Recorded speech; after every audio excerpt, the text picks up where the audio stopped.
بسم اللہ الرحمن الرحیم. میں ہوں ڈاکٹر کامران خان اپنے YouTube channel politics with doctor Kamran Khan کے ساتھ. آج جس موضوع کو لے کے آئے ہیں اور آپ لوگوں کے ذہنوں میں جو ہے کہ آئندہ جو حکومت ہے وہ کس کی بنے گی، کیونکہ جو الیکشن کے نتائج ہیں وہ اس قدر پیچیدہ ہیں کہ بہت سارے لوگ اپنے طور پہ قیاس آرائیاں کر رہے ہیں کہ حکومت نون کی بنے گی، کوئی کہتا ہے پی ٹی آئی کی بنے گی، کوئی کہتا ہے کہ جی شاید ایمرجنسی لگ جائے.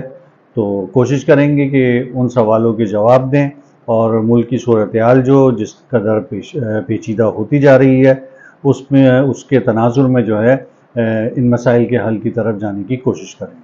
تو آپ کے سوال کی طرف چلتے ہیں.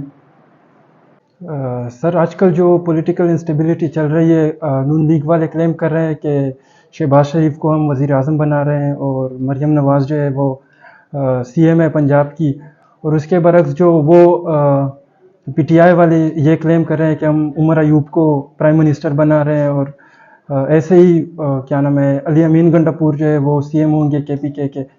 تو یہ سچویشن سے تو ظاہر لگتا ہے کہ مارشل لا لگنے کے چانسز ہے. تو اس حوالے سے سر آپ کی کیا رائے؟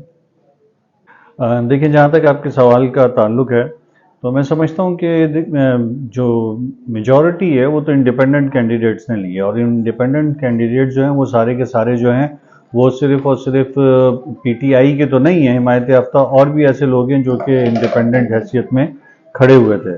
تو میں سمجھتا ہوں کہ اور دوسرے نمبر پہ جو ہے مسلم لیگ نون کے امیدوار ہیں جو یہ کلیم کرتے ہیں کہ جی گورنمنٹ ان کی بنے گی. لیکن سب سے امپورٹنٹ چیز یہ ہے کہ اگر پی ٹی آئی گورنمنٹ بنانے کی فارم میں ہوتی اور اس کو جو ہے یہ بنانے کی اجازت ہوتی تو میں سمجھتا ہوں کہ پھر الیکشن میں ان کے لیے جو ہے پلینگ فیلڈ بھی موجود ہونی چاہیے تھی.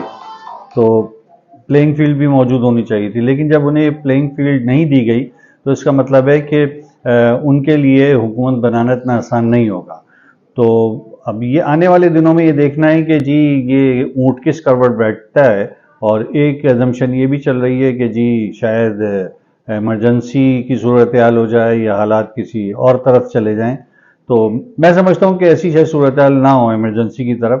جو پولیٹیکل پارٹیز ہیں وہی آپس میں بیٹھ کے کوئی نہ کوئی راستہ نکال لیں گے. سر، اگر دیکھا جائے تو 3-4 ماشاءاللہ پہلے بھی لگ چکی ہے ملک میں، اور ایک کی بات اب ہو رہی ہے. اور اگر یہ لگ بھی جائے اور موجودہ دور میں جو عوامی رد عمل فوج کے خلاف ہے، اگر یہ بھی لگ جائے تو کیا جو فوج کا ایک وقار ہے وہ واپس بحال ہو جائے گا، یا تو لوگوں کی طرف سے کیا رد عمل آئے گا اس پہ آپ کو؟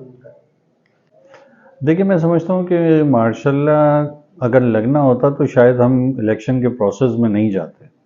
تو الیکشن کے پروسیس میں گئے ہیں تو ہمیں بہت سارے انٹرنیشنل پریشر کو بھی دیکھنا پڑتا ہے کہ انٹرنیشنل جو کمیونٹی ہے وہ ہمیں کس نظر سے دیکھ رہی ہے.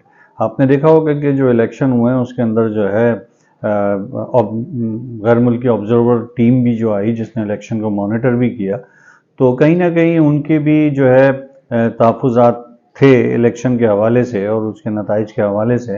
لیکن یہ کہ الیکشن ہو چکا ہے اور میں یہ نہیں سمجھتا کہ جی یہاں پر جو ہے ماشاء اللہ حالات اتنے خراب ہو چکے ہیں کہ ماشاء اللہ ہیں. ماشاء اللہ شاید اس صورت میں آتے کہ جب لوگوں کی طرف سے جو ہے ریئیکشن سامنے آتا اور لوگ سڑکوں پہ آتے، لیکن اس طرح کا کوئی بھی عمل نہیں ہوا اور لوگوں کی کوئی بھی تعداد جو ہے وہ سڑکوں پہ نہیں آئی. تو جب لوگوں کی طرف سے جو ہے کوئی پروٹیسٹ ایسا افیکٹو نہیں ہے تو ماشاء اللہ کا کوئی جواز نہیں ہے. اور یہاں پر مختلف پارٹیز جو ہیں مختلف جماعتوں سے جو ہیں رابطے کر رہی ہیں، اپنی حکومت بنانے کی کوشش کر رہی ہیں. آپ نے دیکھا ہوگا جو انڈیپینڈنٹ کینڈیڈیٹس ہیں انہوں نے بھی جماعت اسلامی اور دیگر جماعتوں کے ساتھ رابطے کیے ہیں، جے یو آئی سے بھی رابطے ہوئے ہیں. تو یہ حکومت سازی کا جو عمل ہے وہ ایک جمہوری عمل ہے. تو ہر ایک کو یہ رائٹ حاصل ہے کہ وہ کن پارٹیوں کے ساتھ جو ہے اپنا رابطہ رکھتے ہیں، ان کے ساتھ رابطہ بنانے کی کوشش کرتے ہیں. تو میں سمجھتا ہوں کہ یہ ماشاء اللہ کا جو امکان ہے ابھی فی الوقت ایسا ممکن ہوتا نظر نہیں آ رہا. سر، جو ابھی موجودہ جو سیاسی بحران چل رہا ہے پاکستان میں، اس کے اندر الیکشن کمیشن مکمل نتائج دینے میں ناکام ہے، اور جو الیکشن کمیشن نے جو موجودہ رزلٹ دی اس میں اندر آزاد امیدوار میجورٹی میں جیتے ہیں. تو کیا حکومت بنانے میں کامیاب ہوں گے جو آزاد میجورٹی ہے، یا جو اتحادی جماعتیں ہیں پی ڈی ایم جو حکومت بنائیں گی؟ دیکھیں، جہاں تک الیکشن کمیشن کے کردار کی آپ بات کر رہے ہیں تو اس پہ بہت تقریباً ساری سیاسی جماعتوں نے انگلیاں اٹھائی ہیں. اور وہ سمجھتے ہیں کہ وہ مطمئن نہیں ہے کہ الیکشن کمیشن کا جو کردار تھا، اور بعض علاقوں میں جو ہے بڑے پیمانے پہ دھاندلیوں کی شکایت بھی رپورٹ ہوئی ہیں. تو الیکشن کمیشن کا جو بنیادی کام تھا الیکشن کروانا، وہ اس حد تک تو کامیاب رہی ہے کہ اس نے الیکشن کروا دیے. الیکشن کے نتائج کیا آئے، اس میں کس طریقے سے ریگنگ ہوئی، کیسے نتائج تبدیل ہوئے، یہ ایک الگ بحث ہے.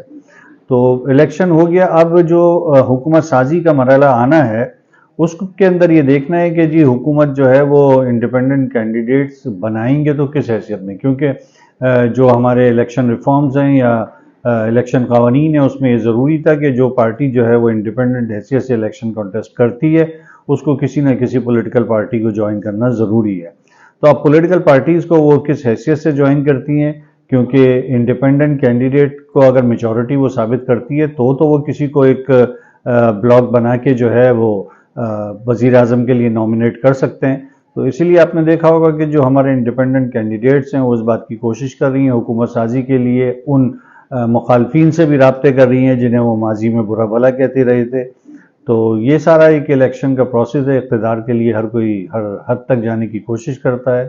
تو میں سمجھتا ہوں کہ یہ چند دنوں میں یہ صورتحال جو ہے یہ واضح ہو جائے گی کہ یہاں پر حکومت کا جو تاج ہے وہ کس کے سر پہ بیٹھتا ہے، اور حکومت سازی جو ہے بنانے میں کون کامیاب ہوتا ہے. تو امید ہے کہ آپ کے سوالوں کے جواب ملے ہوں گے. انشاءاللہ کسی نئے موضوع کے ساتھ بہت جلد حاضر ہوں گے. اللہ حافظ.